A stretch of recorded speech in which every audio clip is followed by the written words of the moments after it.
Now, it's very rare for me to have every generation of a car lined up at one go, but I do have them here today, right from the first generation BMW X5 that was launched almost 20 years ago right here in Atlanta, right down to the spanking new fourth generation BMW X5 that I'm here to test drive. Now, this has always been a car that we really enjoyed from behind the wheel, but BMW are not just happy with that. With this new generation, they want to widen their appeal. They're promising more space, more comfort, more refinement. So will this be the best of both worlds, backseat and behind the wheel? Well, that's what I'm here to find out.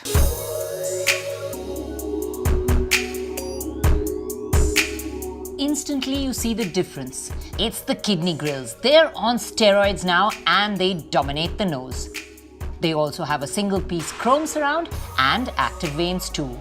There are also larger air dam areas split into 3 distinct sections, and the fogs are neatly housed on the top of the side air dams, which are once again massive in size. New LEDs are standard and you can opt for laser lights too. While the side profile feels familiar, contour lines have changed, and the crease under the window line, though subtler, carries a new kink upwards under the rear window to accentuate the flanks. And there are smart new double-spoke alloys. The rear gets more contours than before, with strong crease lines under the new LED lights, which adds a lot of width.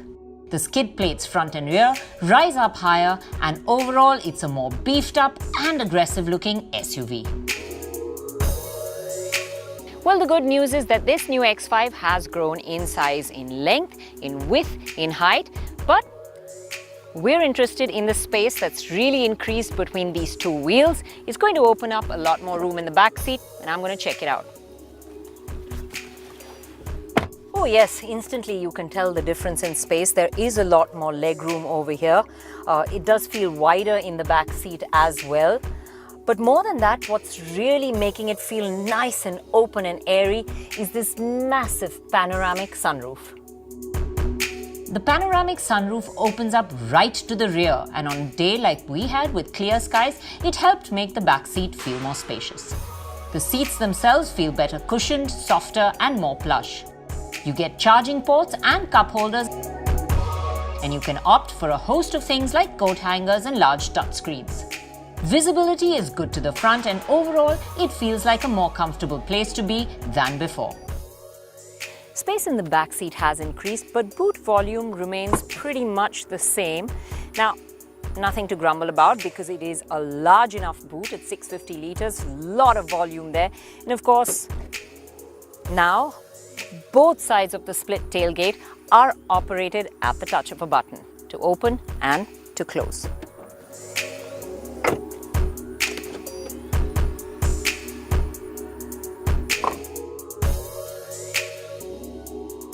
So from behind the wheel, there's a lot that's new as well.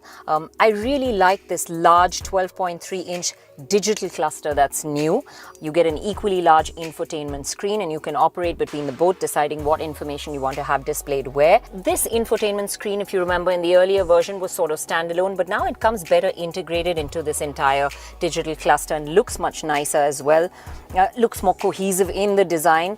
Even the air vent's shape has changed. It's got nice chrome surround for the air vent and for the music controls over here. The central console itself used to be flatter, but now slopes up and is more integrated into the entire dashboard. And talking points in this car, of course, are this very snazzy glass crystal-like gear lever. Even the iDrive now gets a glass top, the start-stop button, and even the volume button as well. The glass accents that you see here are optional though and won't come as standard. The dash is smart black and grey with matte chrome accents. The central console storage cover gets textured matte chrome that also looks classy. The audio control knob seems a little small and out of place amongst everything else, and lower down you get the drive mode buttons. And if you opt for the air suspension and off-road package, you also get the mode selectors for off-road, hill descent and ride height adjust. Features at this point have not been sealed for the Indian version, but there are things like ambient air package, a 20-speaker 1500-watt BMW system, thermocup holders that can be heated or cooled, and a host of safety and driver assist systems, including the very popular Park Assist. But it remains to be seen what makes it to our country. You can also opt for a third row of seats, and I'll come to that a little later. The lakeside at Painted Rock Farm in Georgia was the perfect setting to examine the car closely. And then it was time to drive.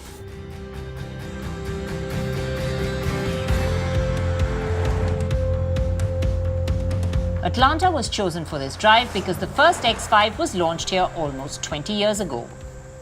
The engine I'm driving now is the 30D, the staple in India.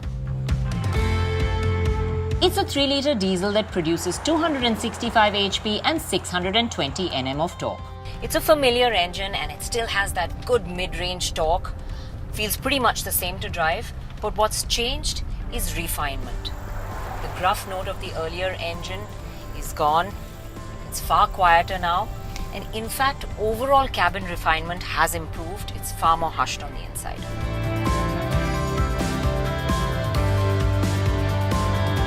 The engine is not only refined in the way that it sounds, but even in the way that it delivers power. It's far smoother. The sudden kickdown of torque is no longer there, and that does take a little away from the thrill factor, but make no mistake, this engine is still as quick as before.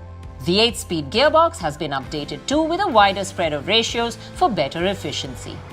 On the winding sections of road, you can tell that this car has grown in size, and so it's lost a little bit of its agility, but that still doesn't take away from the fun to drive experience of the X5. It still feels stable, solid and planted. The car has grown in size, but the change is subtle because the engineers have worked on the suspension, and the way the torque is split between the wheels ensures that this sport utility vehicle is still sporty. What has improved quite dramatically is the level of comfort that the car now offers its passengers.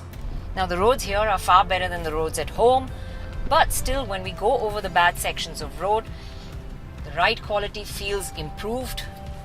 It just flattens out the bad sections much better. The ride is the biggest area of change. But then we were driving the X-Drive version of the 30D with the off-road package, which meant it came with the new 2-axle air suspension, which allows self-leveling, and that does enhance ride and agility. However, even the standard car will now come with dynamic damper control, which will also offer better ride. We also got an opportunity to test the off-road package and what it can do in off-road conditions. So going deep into this sudden territory now to do a spot of off-roading, the new X5, you can opt for an off-road package, which allows you to have preset, different terrains that you can travel over. At the moment, I'm on X Rocks. For what's coming up ahead of me, you get a 2-axle air suspension with the off-road package, which allows you 80 mm of height adjustment.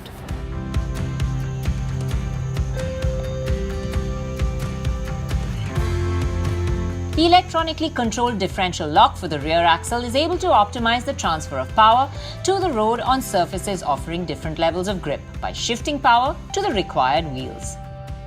So we're pretty much putting this X5 through its paces, a little bit of slush, a little bit of rock crawling, ascending steep hills that are slippery, going down descents, and so far it's doing everything really well.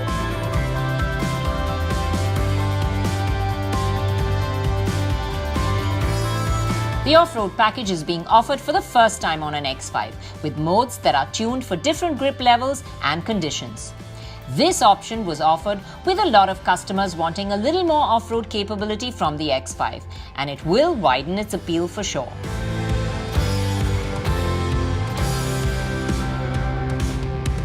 So, I've been in the 5-seater version all day, but there is a 7-seater on display here as we've come to the end of the day. I'm going to check it out and see what that's like, because you could opt for a 7-seater version.